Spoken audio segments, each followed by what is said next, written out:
कर्नाटक चुनाव में बीजेपी कांग्रेस में किसका साथ, जेडीएस नेता बोले हमने तय कर लिया है। नमस्कार, मैं माही त्रिपाठी, विजडम न्यूज में आपका स्वागत है। आपको बता दें कि इस बार कर्नाटक विधानसभा चुनाव के चर्चे पूरे देश में हो रहे हैं। अक्सर देखा जाता था कि उत्तर भारत के राज्यों में अगर विधानसभा चुनाव होते थे तो चर्चा होती थी, लेकिन इस बार तो कर्नाटक चुनाव के चर्चे हो रहे थे।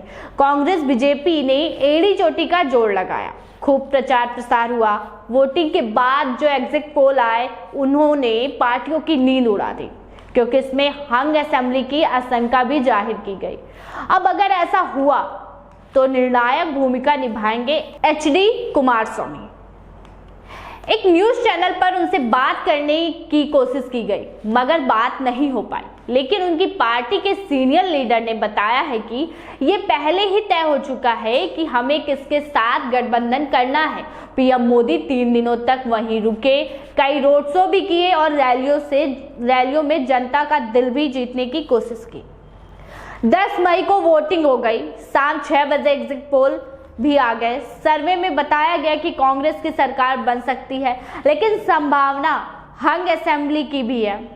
ऐसे में कर्नाटक में जेडीएस पर डोरे डालने शुरू हो गए हैं। जी हां, जेडीएस बीजेपी और कांग्रेस में किसका साथ? JDS Janata Dal secular party के नेता एचडी कुमारस्वामी ने वोटिंग से काफी पहले कहा था कि बिना उनके सहयोग के सरकार नहीं बनेगी। चुनाव कैंपेन के दौरान लग रहा था कि कांग्रेस की स्थिति मजबूत है और वो पूर्ण बहुमत से सरकार बना लेगी।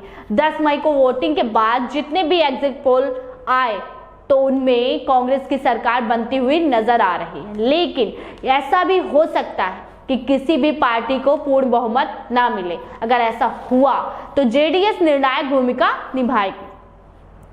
दोनों पार्टियों ने जेडीएस से किया संपर्क। आपको बता दें कि कांग्रेस बीजेपी के बीच कांटे की टक्कर है। इस बार राजनीतिक पंडित भी एकदम सटीक आंकड़ा नहीं बता पा रहे हैं।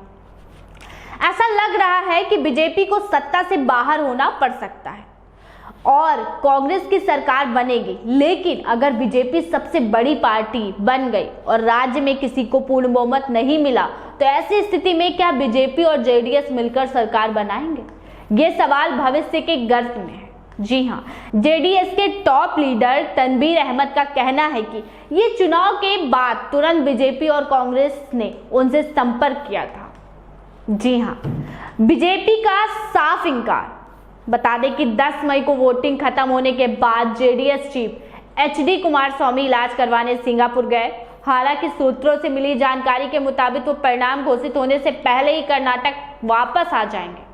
जेडीएस नेता तनवीर अहमद की बात पर भरोसा करें तो पार्टियों को भी हंग असेंबली की उम्मीद है। हालांकि दोनों ही पार्टियां पूर्ण बहुमत की सरकार का दावा कर रही हैं। उन्होंने कहा है कि कांग्रेस और बीजेपी दोनों ने जेडीएस से संपर्क किया। हालांकि बीजेपी नेता शोभा करंदलाजे ने कहा है कि गठबंधन की नौबत ही नहीं आएगी, बीजेपी पूर्ण बहुमत के साथ सरकार बना लेगी।